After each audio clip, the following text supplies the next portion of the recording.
ओम शांति।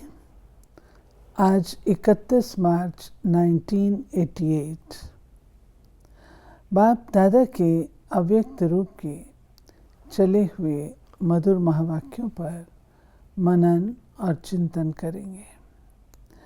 आज की मुरली का विषय है वाचा और कर्मणा दोनों शक्तियों को जमा करने की ईश्वरीय स्कीम।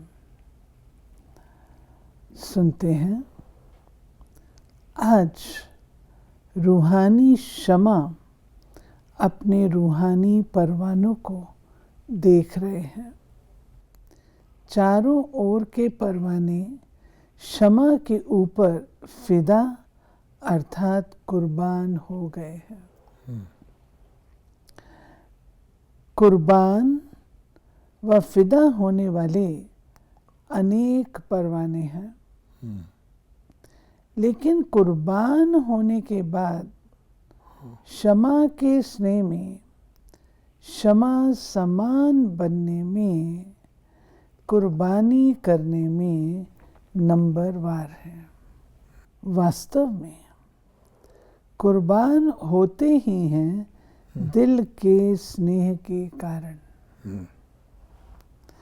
दिल का स्नेह और स्नेह इसमें भी अंतर है। स्नेह सभी का है, स्नेह के कारण कुर्बान हुए हैं। दिल के स्नेही दिल की आशाएं पूर्ण करने वाले हैं। बाबा ने ये कुर्बान ये नहीं कहा कि दिल के स्नेही कुर्बान होते हैं, सभी स्नेही कुर्बान होते हैं, लेकिन कुर्बान होकर क्षमा के समान बनना ये कुर्बानी जो है सिर्फ दिल के स्नेही कर सकते हैं। और इसमें बाबा ने बहुत अच्छे तरीके से हमको बताया है कि दिल के स्नेही और दिमाग के स्नेही दोनों में क्या फ़र्क है। हमने हमेशा सुना होगा मन मना भव, मन को भगवान में लगाओ। कभी ये नहीं सुना होगा दिमाग को भगवान में बुद्धि लगाओ। मना भाव। हाँ, क्योंकि बाबा कहता है दिल की चीज़ दिल से निकलती है, और जो दिमाग में चीज़ जाती है ना आपके, वो सोच में लगा देती है, तो आप सोचते ही रह जाते हो, कर नहीं पाते हो। स्नेही आत्माओं के कुछ दिल में समाता है, हाँ, कुछ दिमाग में समाता है। जो दिल में समाता है हाँ, वो कर्म में लाते हैं। हाँ, जो दिमाग में समाता है उसमें सोच चलता है हाँ।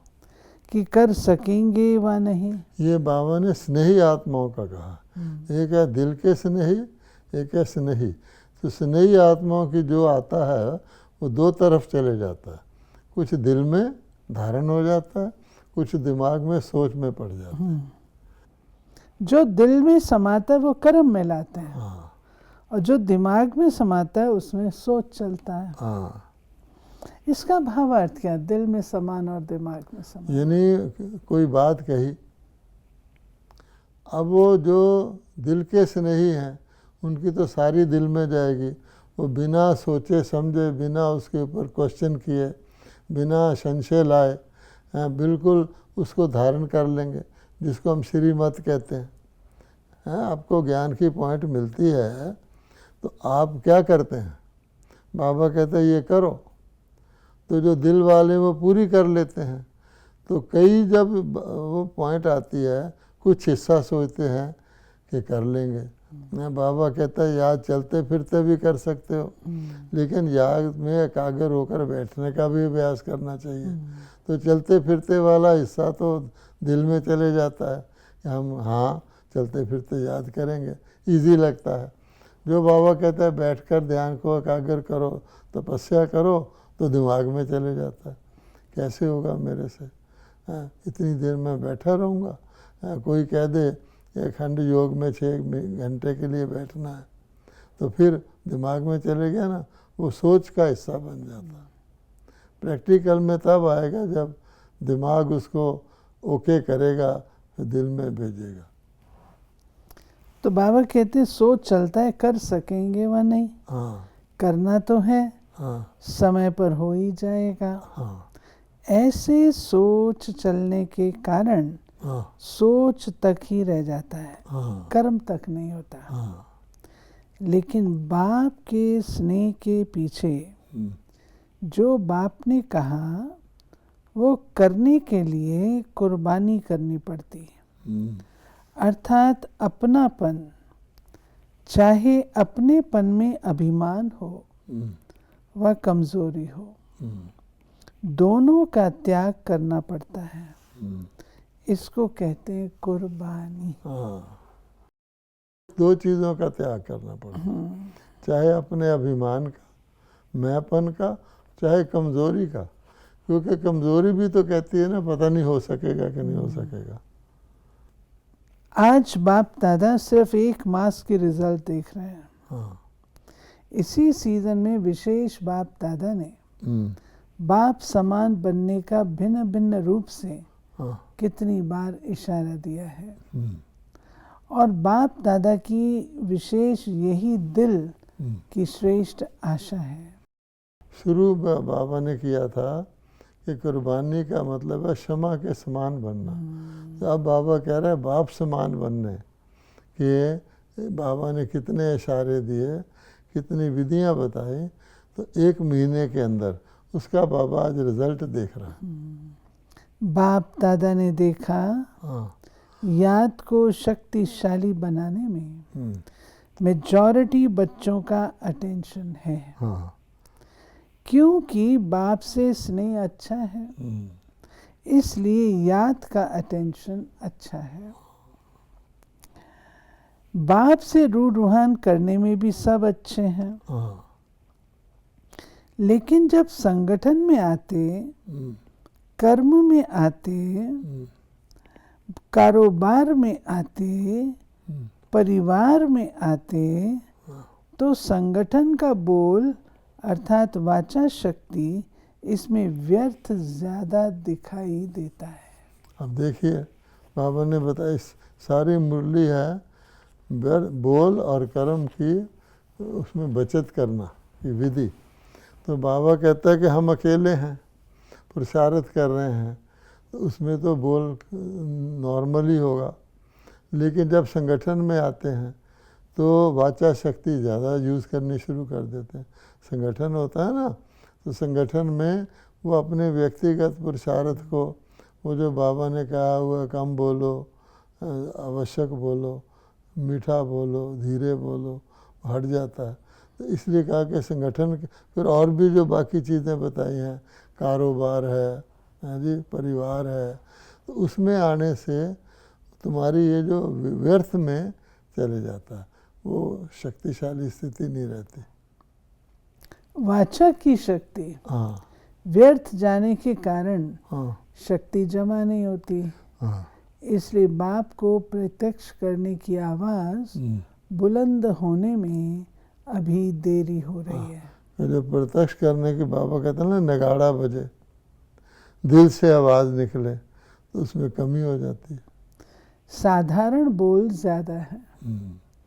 जैसे ब्रह्मा बाप को देखा, हाँ फरिश्तों के बोल थे, हाँ कम बोल और मधुर बोल। जिस बोल का फल निकले हाँ वो है यथार्थ बोल। जिस सफल बोल का फल निकले सफल हो, निष्फल ना हो बोल, व्यर्थ, क्योंकि जो व्यर्थ है उसका फल नहीं निकलेगा। अब पानी के अंदर मदानी फेरते रहो तो मक्खन थोड़ी निकलेगा। कारोबार के लिए भी बोलना तो पड़ता है ना, हाँ वो भी लंबा नहीं करो। हाँ, बाबा ये देखो सिखा रहा है कि ब्रह्मा बाबा भी कारोबार के लिए बोलते थे, हमें भी बोलना है, लेकिन उसको शॉर्ट करके जो 10 बोल बोलने, 8 बोलो, 6 बोलो, वो तुम्हारी बचत एनर्जी बचाएगी। कारोबार में लग जाते हैं जैसे संसारिक लोग होते हैं ना, लंबे लंबे एक्सप्लेनेशन, लंबा लंबा सुनना, तो ये नुकसान कारक है। अभी शक्ति को जमा करना है। जैसे याद से हाँ मनसा की शक्ति जमा करते हो, हाँ साइलेंस में बैठते हो, तो तो संकल्प शक्ति जमा करते हो, हाँ, ऐसे वाणी की शक्ति भी जमा करो। खास बाबा ने टेंशन दिया है कि बोल व्यर्थ ना, बोल की शक्ति जमा करो। बाप दादा के वतन में सबके जमा की भंडारियां हैं। हाँ आपके सेवा केंद्र में भंडारियां हैं ना। हाँ, मनसा शक्ति कितनी जमा की, वाचा शक्ति कर्मणा शक्ति कितनी जमा की, हाँ। इसका सारा पोता मेल है। बाबा यानी आखिरकार तो बचत साथ जाएगी ना। हमने अगर अगले जन्म में जाना है, स्वर्ग में जाना है, तो क्या बचा के वहाँ ले जा रहे हैं। अगर यहीं कमाया, यहीं खर्च किया तो भंडारी खाली होगी। और कई तो खर्च ज़्यादा कर लेते हैं, दूसरों का हिस्सा भी खर्च कर लेते हैं, तो बाबा कहते हैं उनका माइनस जाएगा। वो फिर वहाँ जाके दास दासियाँ बनेंगे, छोटे पद पाएंगे, सेवाधारी बनेंगे। इसलिए कहते हैं भंडारी को भरपूर रखो। तो बाप दादा ने जमा की भंडारियां देखी। हाँ हर एक की रिजल्ट तो अपनी अपनी है। हाँ भंडारियां भरी हुई तो बहुत थी। हाँ। अब बाबा ये भी बताता है कि भरी हुई चिल्लर से थी या के माल से थी। हाँ। लेकिन चिल्लर ज्यादा थी। हाँ छोटे बच्चे भंडारी में चिल्लर जमा करते हैं ना, हाँ तो भंडारी कितनी भारी हो जाती है। हाँ तो वाचा के रिजल्ट में विशेष ये ज्यादा देखा। हाँ। जैसे याद के ऊपर अटेंशन है, वैसे वाचा के ऊपर इतना अटेंशन नहीं है। ये बाबा ने इशारा किया है, क्योंकि आश्रम है। अब आश्रम का मतलब ही क्या होता है। अब मंदिर में जाके देखो, मंदिर में जो भगत जाते हैं, मंदिर में बहुत कम बोलते हैं, फालतू तो बोलते ही नहीं। अब मंदिर में जाके कोई संसारिक बात करना है, क्या है, आज का समाचार सुनाना शुरू कर दे, तो लोग कहेंगे भी देखो ये मंदिर है, हैं? तो मंदिर में ऑटोमेटिकली ज़रूरत का बोलेंगे, मधुर बोलेंगे, कल्याणकारी बोलेंगे, वहाँ गाली गलौज तो नहीं करेंगे और श्रेष्ठ बोलेंगे। तो अगर मंदिर में ऐसे कर सकते हैं तो आश्रम, ब्रह्मा कुमारी आश्रम तो चेतन मूर्तियाँ हैं। अब चेतन मूर्तियाँ का ये मतलब थोड़ी कि चैटर करना शुरू कर दें संसारिक लोगों की तरह, सब्जी काट रहे हैं और बातें और कर रहे हैं। तो ये ध्यान रखना। तो बाबा कहते हैं मैं ध्यान रखूँगा, मुझे देख के दूसरे, तो मैं अपनी भाषा को भी कंट्रोल करके बचत करूँ। तो इस वर्ष वाचा और कर्मणा, हाँ इन दोनों शक्तियों को जमा करने की योजना बनाओ। जैसे गवर्नमेंट भी भिन्न भिन्न विधि से बचत की स्कीम बनाती है ना। इसलिए बाबा ने इस मुरली का टाइटल स्कीम रखा है, हाँ। है ना। वाचा और कर्मणा की बचत की योजना, स्कीम माने योजना, हाँ, प्लान बनाओ। ऐसे इसमें मूल मनसा है। हाँ, ये तो सब जानते हैं। पहली बेस शुरू होता है मनसा से, यानी जड़ तो मनसा है। हाँ, मनसा के साथ साथ विशेष वाचा और कर्मणा, हाँ। ये संबंध संपर्क में स्पष्ट दिखाई देती है। बाबा ने क्या कहा, मनसा संबंध संपर्क में दिखाई नहीं देती, वो अंदर की चीज़ है। आपकी मनसा में कुछ संकल्प चल रहे हैं, व्यर्थ चल रहा है, वो दूसरे को दिखाई नहीं देता। लेकिन वाचा और कर्मणा जो है उसका वो तो दूसरे को स्पष्ट दिखाई देते हैं। तो अगर मनसा को कंट्रोल नहीं किया तो वाचा कर्मणा कंट्रोल नहीं होगी। बोल में जमा करने का साधन है। कम बोलो और मीठा बोले, सम्मान से बोलो। अपनी सेल्फ रिस्पेक्ट में रह के बोलो, मैं कौन हूँ। जो श्रेष्ठ होगा, देवता होगा। दादी जानकी जी का एक बात आती है, किसी ने दादी जानकी जी को कहा कि हाँ, आप यज्ञ कहता है, बाबा का नियम है, सबको रिस्पेक्ट दो, लेकिन अगर कोई व्यक्ति रिस्पेक्ट के लायक ही नहीं है, अगर कोई व्यक्ति हम देखते हैं उसका बोल कर्म सारा यथार्थ है और बल्कि वो एक प्रकार का नियमों के विरुद्ध चल रहा है, उसको हम कैसे क्यों रिस्पेक्ट दें। हमारे से निकलती नहीं। ये प्रैक्टिकल क्वेश्चन है ना। कई लोग कहते हैं इसको रिस्पेक्ट देने का तो सवाल ही पैदा नहीं होता।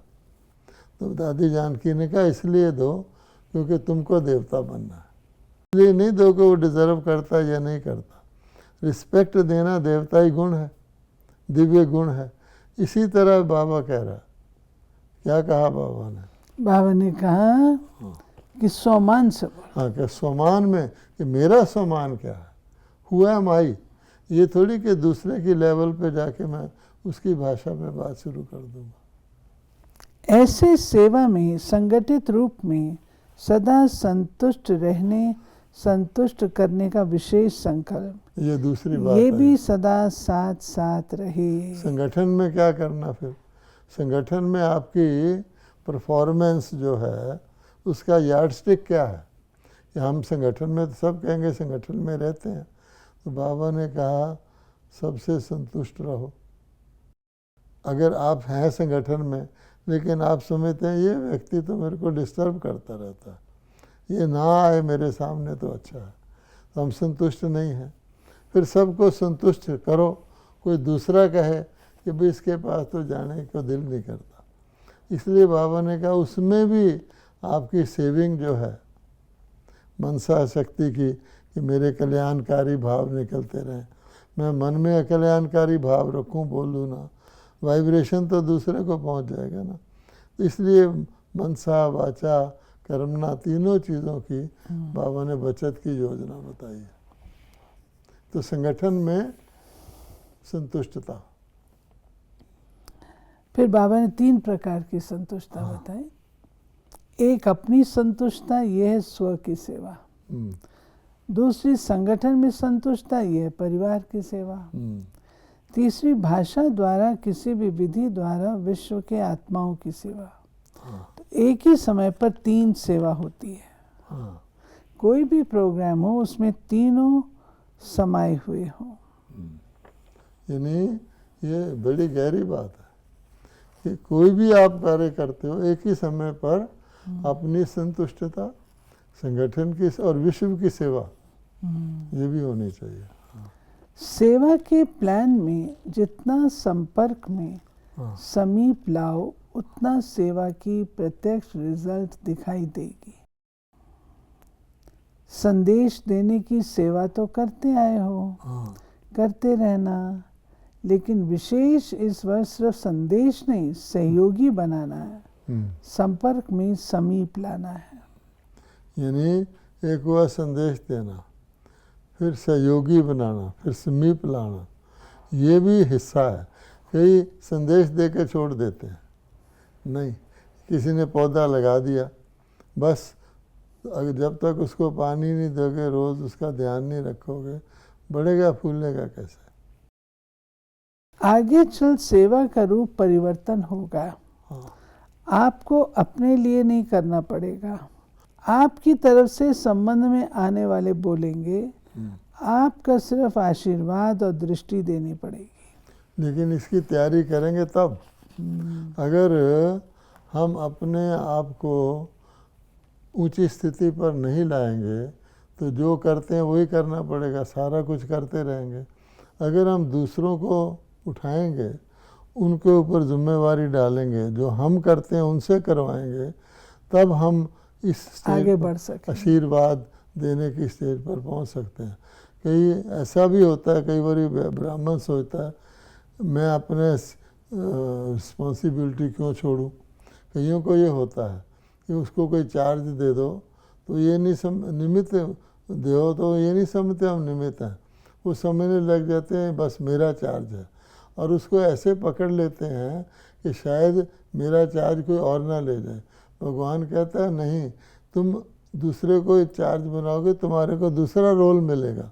तो ये जो आशीर्वाद का रोल है, बाबा ने कहा मिलेगा, तुमको दूसरों को ट्रेन करने का रोल मिलेगा।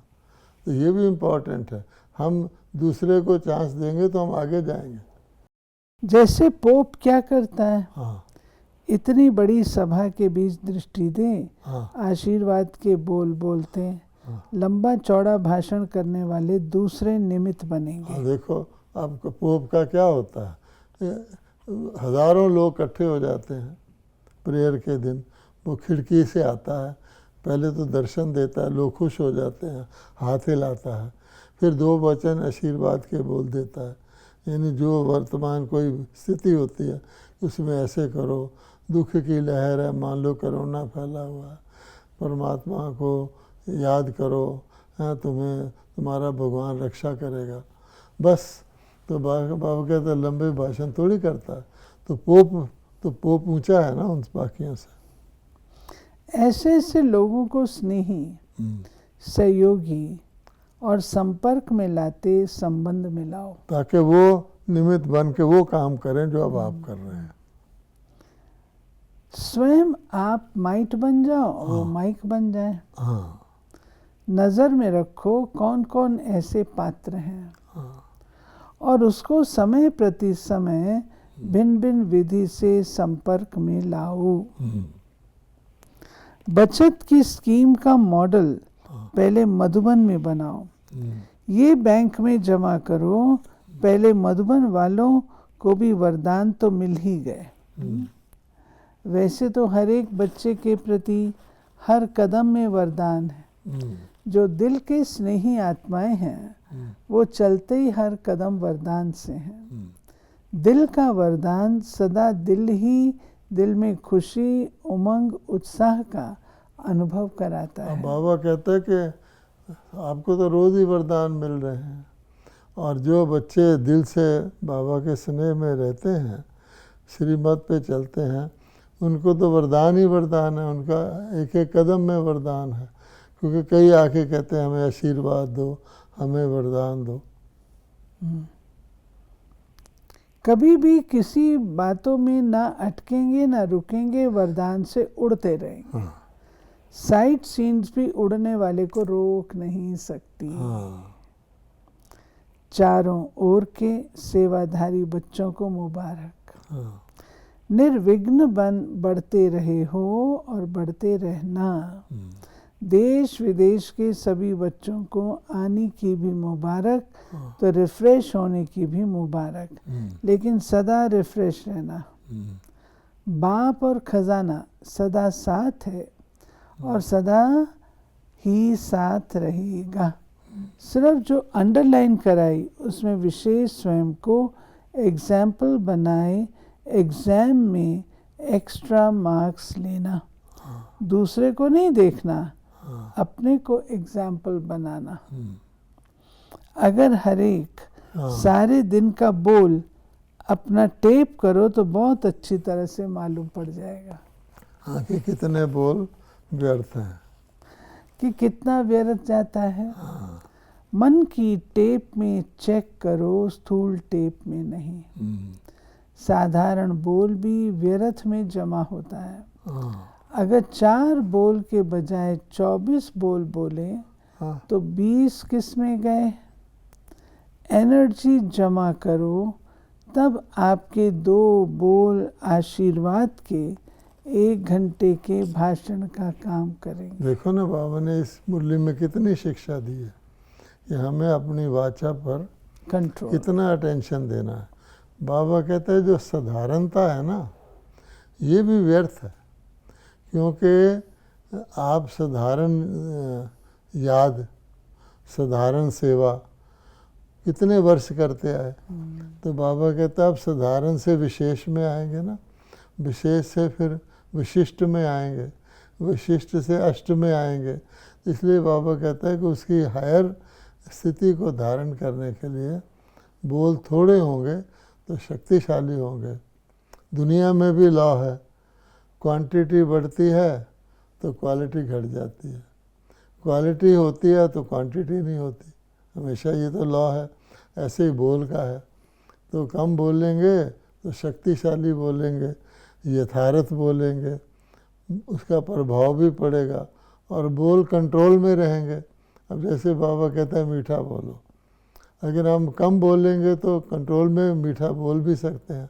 अगर हम अनकंट्रोल्ड यानी लापरवाही से, बिना अटेंशन से बोलेंगे, अलबेले होकर, तो कई व्यर्थ और कई बारी हंसी में भी दूसरे का दिल दुख जाता है।